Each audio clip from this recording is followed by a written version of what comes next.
So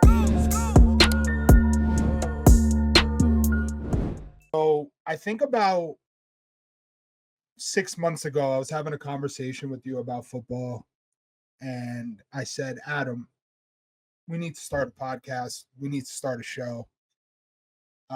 We need to get this thing rolling. And we came up with the concept, Fourth and Heavy Podcast. And this is our first official episode that we are pre recording today for the world to see. Um, the biggest thing we want to talk about on this show is the big uglies. They don't get enough love. We're going to dive into everything NFL, power rankings, player performances, mock drafts for the New York Jets, because we'll need a mock draft in about 4 weeks. It's going to be a fun show. We're going to try to get guests on here. We're new, we're building, we're happy to be here. I'm happy to be here with family.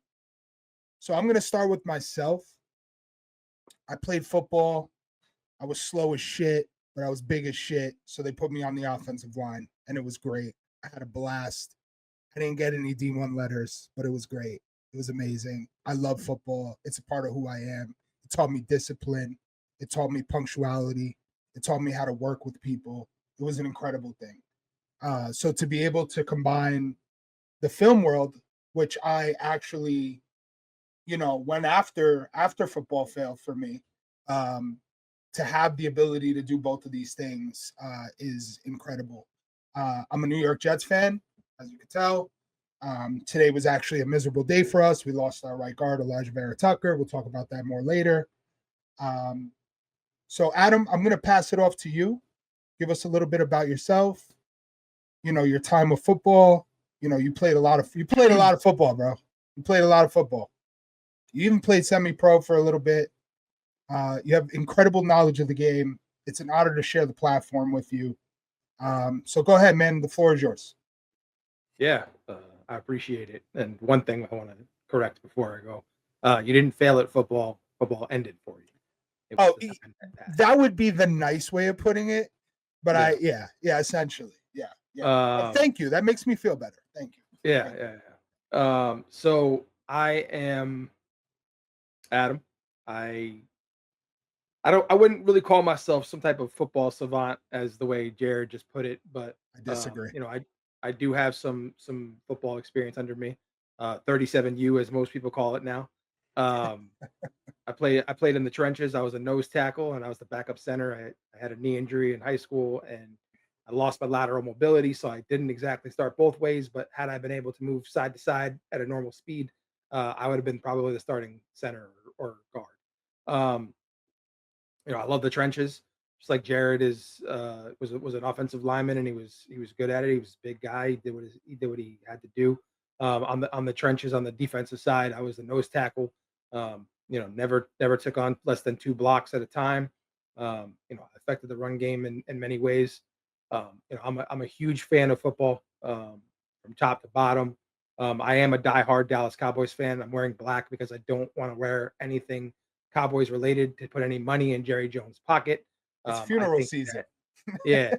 I don't I do want to preface it by saying I did not lose any hope for Dallas, but I did lose hope for bigger aspirations. I think we'll get into the details of everything that's happened over the past few weeks. Obviously, for Dallas, it's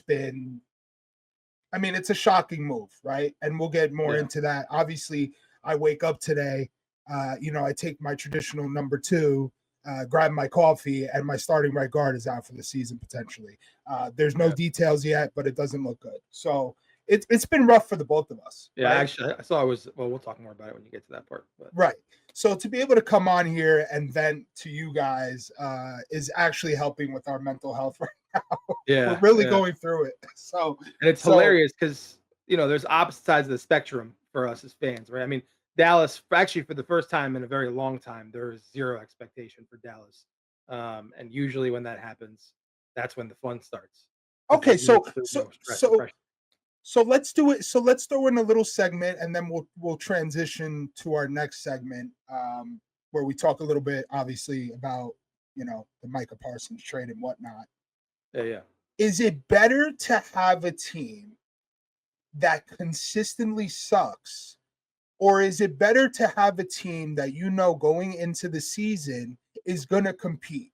That you know in December and January, you're still going to be watching your team. Because I understand your point of, yeah, we get there, but we never fully make it, or we haven't been to the NFC Championship game in a while.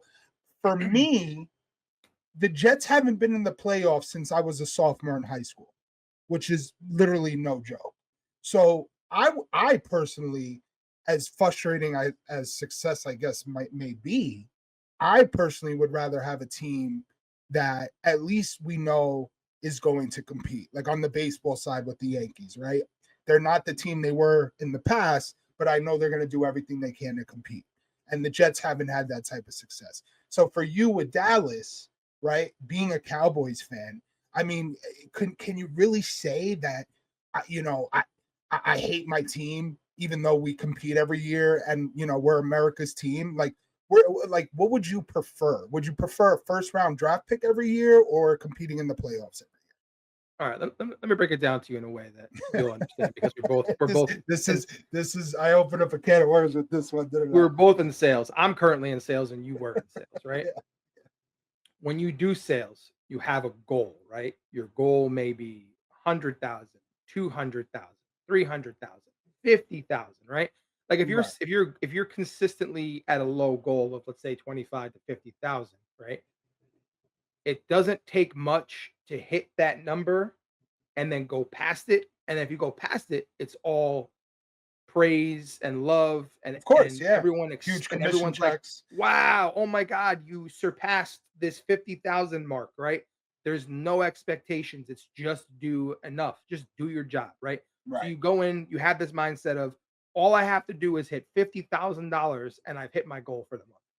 So all I have to do is come in and win 4 to 8 games, 4 to 7 games, 4 to 6 games, and that's considered a victory, right? Especially for a team like you guys, where it's a constant rebuild. You're constantly going through head coaches. You're constantly going through quarterbacks. You're constantly going through different yeah, players, right? yeah, And then on the Dallas side, right? You're expected to do 350,000. You're expected to do 500,000. You're expected to do 750,000. You're expected to do a million, right? But you fall short of that goal every time. You're hitting 250. You're hitting 300. You're hitting 500 because each level is a step right, lower than the goal of what you're expecting, right? right, $1 million goal is a Super Bowl, right? right. They come in with $1 million goal every year because they have and people that don't actually pay attention to the game will say Dak is not a top 10 to 12 quarterback. I mean, Disagree. we've Disagree. seen He's great. we've seen Rex Grossman take the Bears to a Super Bowl. He We've sure seen did. Trent Dilfer win a Super Bowl. Yeah, We've seen Seattle. Matt Hasselbeck go to a Super Bowl. Okay? So it comes down to coaching Mhm. and it comes down to the players, right? Right. But the reason why I say there's a big difference, right? If you let's say you hit 40,000 and your goal is 50 grand, you're less likely to get fired or not hit your commission goal to make your money. But if your goal is $1 million and you're constantly hitting 500,000, 400,000, you're going to be gone very, very fast. Mhm. They're going to fire you or you're just not going to make enough money where you're going to quit. Right. So it's one of those things where, yes, it is worse to have a higher expectation and fall short because you're expected to do X, Y, and Z. Whereas if you're not expecting anything, you can't be hurt because you shouldn't be expecting anything when you come in. Right. Right. So I So haven't that's I haven't had expectations for 14, 15 years. right. So Right. It's disappointing. Like, yeah. hey, it's disappointing. Right. Right. It's disappointing, but you can't be hurt by the fact that you only won 3 games or 4 games because you expected that. You expected to win that. The It prize is lower. sucks. It sucks, but the bar is in hell. Yeah. Whereas the bar is the Super Bowl for Dallas, and they Right. come short of it every time. Right. And I'd like to get into detail at some point, talk more about the way shit went the last few years. To at some point, sorry, I cursed. That's To okay. get to that point where we can talk about that and where it makes more sense from like a football perspective of why I really think Dallas was making the wrong decision at coach consistently until this year. So, 15 years. 15 years since I've seen January football. but you know what? If 15. if somehow by the grace of God y'all go to the playoffs this year, anything you do is a win. I don't have us winning more than 5 or 6 games this year. I've already Especially with told the you. loss of AVT. I've already told you you're going to win 8 games. I I've have already people on the internet telling me 9-8, 8 and I 9. think you're going to win 8 games. You have a top tier defense. You have a great stable of running backs. You have great receivers. I agree. Yeah, I agree. I Justin agree. Fields showed a little bit better of a passing acumen last year in Pittsburgh with some schmo calling the plays. That schmo was fired from Atlanta. So Arthur Smith is not a good coordinator, and Justin Fields He's not. made him look He's competent. not. So I just Ar- I don't agree. Arthur Smith or Nathaniel Hackett, gun to your head. Arthur Who Smith. you picking? Arthur Smith. Adam Gase or Arthur Smith? Arthur Smith. All right, Arthur so Smith that at wraps least up the got segment of. Arthur Go ahead. Smith at least did really well when he was in Tennessee, and that's how Yes. he got a head coaching job in Atlanta. Yeah. Yeah. But he also had a somewhat competent quarterback in Tannehill. So maybe we see what he did in Tennessee with Aaron Rodgers. Maybe.